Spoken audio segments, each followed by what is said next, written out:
Good afternoon and welcome to the 330 Sports Show. My name is Justin Coffin. Today is Thursday, August 18th, 2022. We are recording live from downtown Youngstown at Youngstown Studios. Joe is kind of with me today. He was up till about 4 a.m. in Mansfield on a ghost hunt last night at the Reformatory where the Shawshank Redemption was filmed. So I'll have him chime in about that in a little while. But little bit in the news today if you're a Cleveland Browns fan, NFL fan. So obviously the suspension was settled and came to an agreement today. So let's just go over the terms and then we'll talk about it a little bit. So here is the decision on the Deshaun Watson suspension. It is going to be 11 games. So that is increased from the 6 games originally that Sue L. Robinson put forth. There will be a $5 million fine levied upon Deshaun Watson, which is the most ever put on an NFL player. He will have mandatory evaluation and treatment, which I think is good, which I think a lot of people were looking for. The suspension will begin August 30th. So he will be able to stay with the Browns and practice throughout the preseason. Kevin Stefanski said he will not play in another preseason game, however, but the final roster cuts come August 30th, and that's when your 53-man roster has to be set. So that is when his suspension will begin. He will be allowed to return to the facility in Berea on October 10th. So pretty significant there that he has to be away from the facility and the team, for a good 2 months, starting August 30th or a month and a half at least. He will be allowed to return to practice on November 14th. These are all collectively bargained dates and time periods. And then he will come back and play December 4th, which December 4th sounds so long, but we know the NFL season goes now into the month of January. In addition, the Cleveland Browns organization will be donating $1 million as well as the NFL to sexual misconduct organizations to bring awareness, which I think we were all sort of thinking was a very smart idea in all of this. We don't want this to go in vain and just say, well, the suspension served. Let's bring some awareness to this. Let's, maybe make some good out of this, bad and ugly situation. So the NFL doesn't quite get what it wants. Deshaun Watson and his camp doesn't quite get what they want, but I think that's how negotiations work. If it's a good negotiation, both sides are kind of a little bit unhappy. I think there's a quote somewhere about that, directly, but like a sign of a good negotiation is no one ends up leaving the room happy because they're making trade-offs that they don't necessarily want to, but this is where we're at. This is what it ends up with, and the NFL just always finds a way. Obviously, Baker Mayfield, who left the Browns, will play in his first game back against the Cleveland Browns. After the 11-game suspension, Deshaun Watson, his first game back, will be in Houston against his old team, the Houston Texans. So very interesting how the schedule works. I know that was a point of contention that was rumored to be out there. Like the NFL did not want Deshaun Watson playing in Houston. However, that's going to happen. And, it is what it is by the way the NFLPA, Deshaun Watson's reps, and the NFL reps, the way they bargained and agreed to this, it worked out. So I think all in all, this, probably a lot of people aren't going to be happy, and I get it. Whatever side of the fence you're on this, and in no way am I defending Deshaun Watson's actions or what he did on or off the field. We don't know the full extent. We haven't been, I guess there's a lot of information out there, but, you could also say the process played out. There was no legal ramifications. 2 grand juries dismissed the charges. So, in a court of law, he was found not guilty, let's say, maybe not innocent, but not guilty. There wasn't enough evidence to bring to trial. So that's where we stand. So, Joe, just real quick thoughts on what you think about this whole ordeal. I'm glad it's done with. Yeah. Like, the faster we move on from that headline, the better.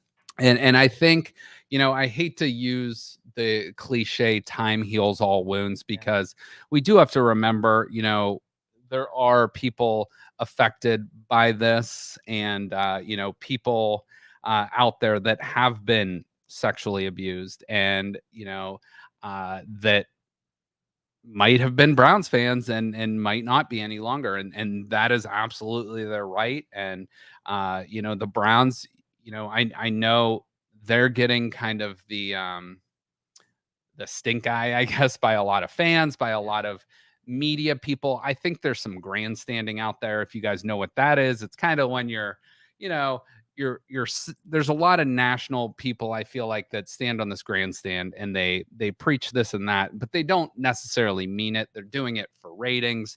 They're talking heads, whatever. I'm kind of just towing the line in the middle, reporting what I know and saying what I think. And it is what it is at this point. But like Joe, I think it's best if we all turn the page, move on. And again, if you were a fan of the Browns before Deshaun Watson, you will probably be a fan of probably be a fan of the Browns after Deshaun Watson. And hopefully, a lot of Browns fans will maintain to be a fan with Deshaun Watson too. So there's the past, the present, and the future.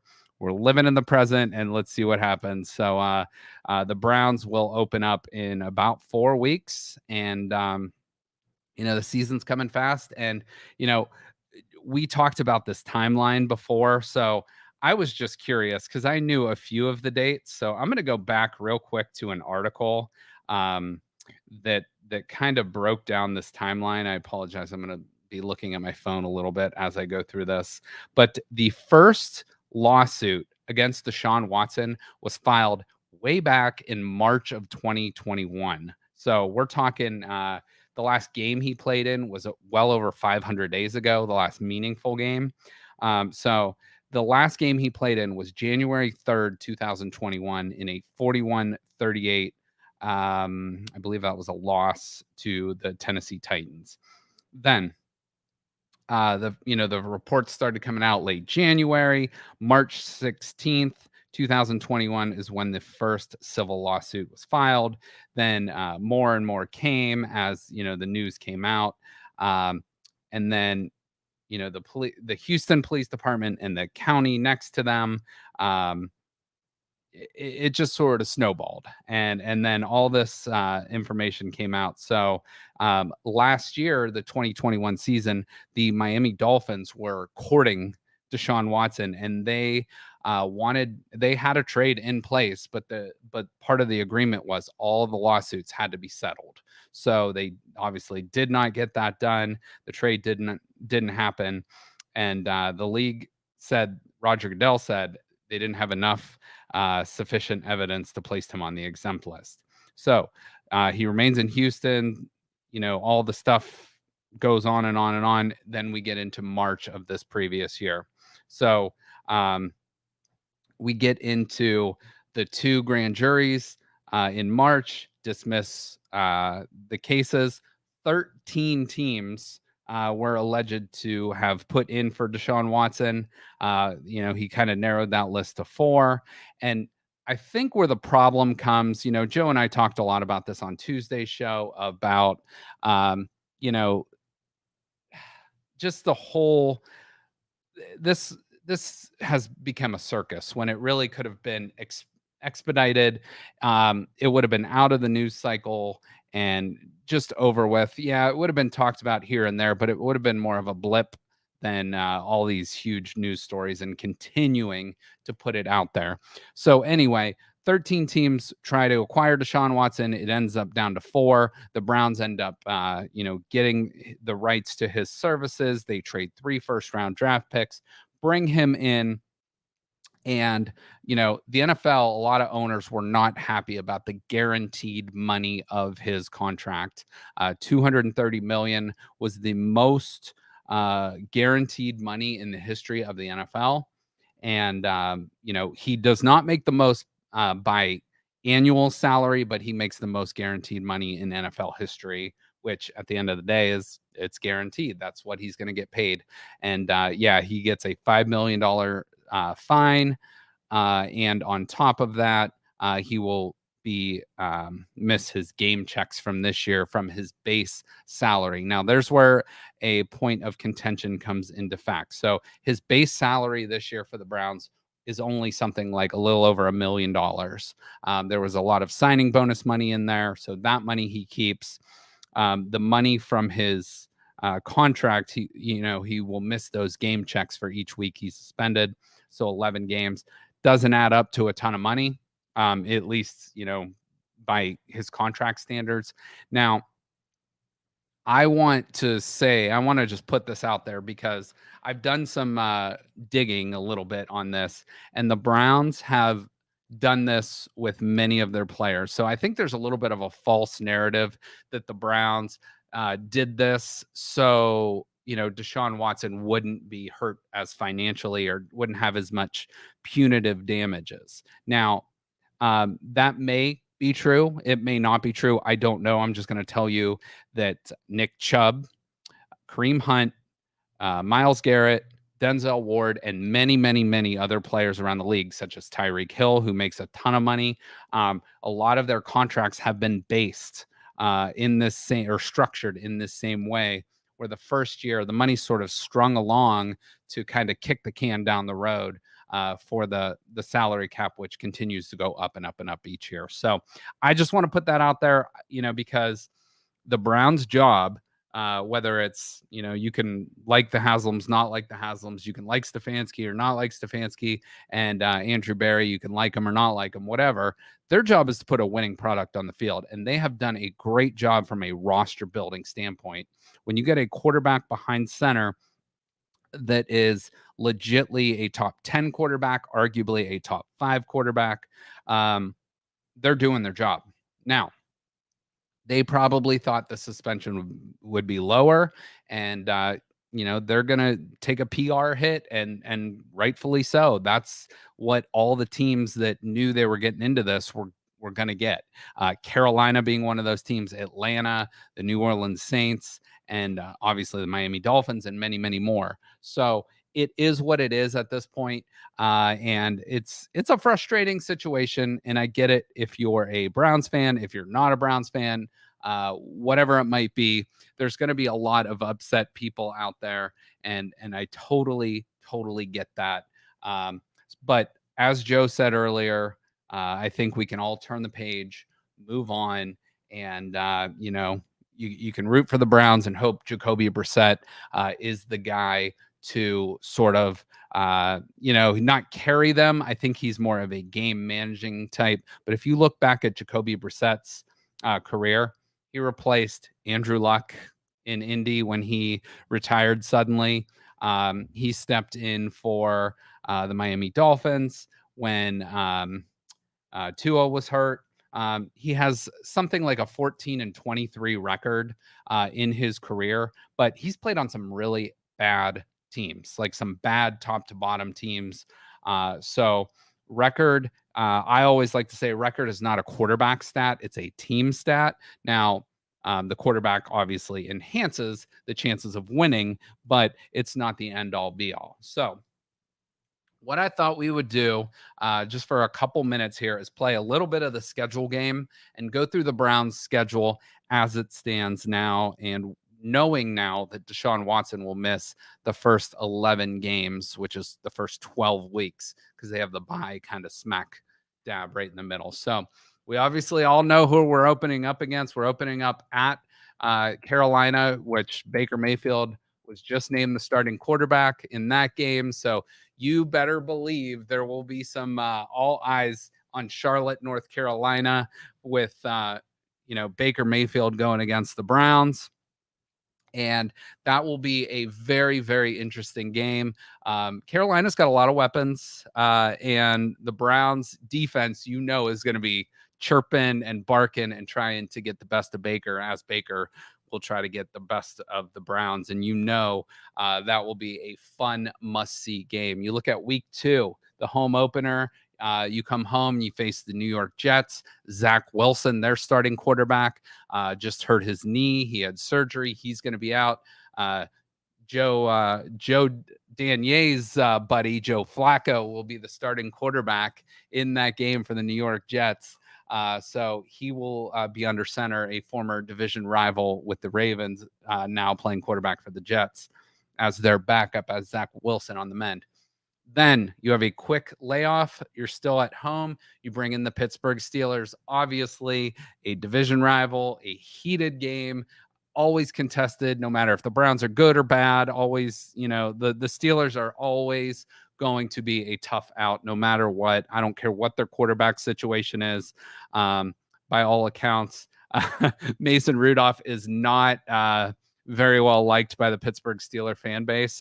So we could agree on something as Browns and Steelers fans. No one likes Mason Rudolph, but they are big Kenny Pickett fans in Pittsburgh. And obviously, you have Mitch Trubisky, a Cleveland kid who was brought in the offseason. So those two kind of battling for the starting job. Pittsburgh's only going to keep 2 quarterbacks, in my opinion. So I could very easily see Mason Rudolph being cut by the Steelers. We'll see about that. But I think Mitch Trubisky wins the job, and Kenny Pickett will be the backup quarterback there in Pittsburgh. In Atlanta arguably has one of the worst teams in the league. You can probably say Atlanta, Seattle, probably fighting for that number 1 spot. But year in, year out, you don't know what you're going to get. But Marcus Mariota will be the quarterback for the Atlanta Falcons. So the Browns, the first 4 games especially, don't look super tough. But again, this is on paper. You play the games on the field. We see what happens. Game 5. Los Angeles Chargers come into town, and Justin Herbert. You have arguably one of the best quarterbacks in the league. The Chargers are one of those teams. They have not made the playoffs in a while, but they are hyped up every single year, and partly for a good reason. They have great talent on their roster, but they have not shown it by dominance on the field. So that will be a tough game. The next game, you got the Patriots coming in, and that will be another tough one. Mac Jones. But I don't know. But anytime you got Bill Belichick as your head coach, you have you got a chance. Then you're into the division games, Baltimore and Cincinnati, and that will take you into the bye week. So Baltimore will be, again, we'll see what happens, but Baltimore was decimated by injuries last year. And at one point was the number 1 seed in the AFC. They were 8-3 and lost a bunch of games towards the end of the year, but Baltimore should be back and should be pretty good. You have the AFC champion, Cincinnati Bengals, which is so weird to say, but they will be represented. That is actually a game on Halloween night in Cleveland. So that takes you up the first half of the year. The Browns have the bye week, week 9. You go to Miami. You couldn't have two juxtaposed 2 different games, because you go to Miami and then you're at Buffalo the following week, which is so weird. And then Tampa Bay and Tom Brady come to Cleveland, and that is the last game of Deshaun Watson's suspension, so where he will return. So Deshaun Watson should be back for Houston, Cincinnati, Baltimore, the Saints, Washington, and Pittsburgh to end the season. So he will, if healthy, will play 6 games to finish the season and miss the first 11 games. So I'm looking at that. If the Browns can go 6-5 during those first 11 games, I think they got a really, really good shot to make the playoffs. But, I'm getting a little ahead of myself. I think the Browns, especially with a backup quarterback, are going to have to, play smart, but they are built to run the football, and they are a very solid defensive team. You have Amari Cooper, you have David Njoku, and you have some weapons on the offense. The receiving core's question mark outside of Cooper. And the tight ends, we got to improve that bunch. And the offensive line staying healthy is another question too. So that's what we're looking at right now for the Cleveland Browns. Obviously, a ton of big news that came out today, but you know, if you guys have thoughts, feel free to chime in, because I try. I'm trying to be sensitive about this too, because I know this is a subject that is not easy to talk about, and we're not going to get into that. I'm trying to stick to the football perspective, but the Browns and Deshaun Watson and the league have some closure, and we know where we're going from this point on. So let's finish out training camp strong. Right now, the Browns are going against the Philadelphia Eagles in camp. I wouldn't even, unless you're really interested at the back end of the Browns roster, don't waste your Sunday watching the Browns preseason game unless that's really something you're interested in, because today and tomorrow, or excuse me, Thursday and Friday will be real important days for the Browns and the Philadelphia Eagles, as they have an inter squad practice, but those will be controlled setting practices in game-like situations. I don't think you're going to see a whole lot of players playing on Sunday that are starters or impact players for the Browns or the Eagles for that matter. So, all right, let's switch gears. Want to also let you know that Youngstown Studio and the 330 show, sports show, is brought to you by Youngstown Click. We appreciate their sponsorship for our studio and, just supporting what we're doing down here.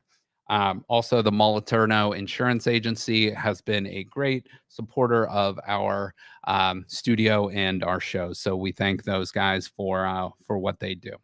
All right, now Steve Leslie will not be joining us on the show today, but I asked him, since high school football, believe it or not, kicks off tonight in the state of Ohio, which is so crazy. On my way down to the studio, I sat behind a school bus.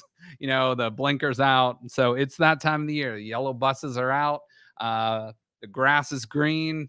Lights go on, and high school football kicks off tonight. So I want to thank Steve Leslie for week in, week out. He is the general manager over at YSN. Him and DJ Yokley do a very, very nice job over there. So Steve sent me his week one games of the week. Obviously, we don't know a whole lot until these guys get on the field. We know some players to look out for and stuff. So from week to week, Steve is going to join us on the show, kind of give us his games of the week, which games to look for, and which players and coaches made the biggest impact in the previous week. So we will look forward to that. But want to give you a quick little snapshot at the most important games tonight that Steve likes, and you can find all these games at ysnlive.com. They do a fantastic job of promoting our local athletes, and hopefully we have plans on doing some stuff with them in the future. But Cheney at Poland will be tonight. We have Brookfield Warriors at the Ursuline Irish.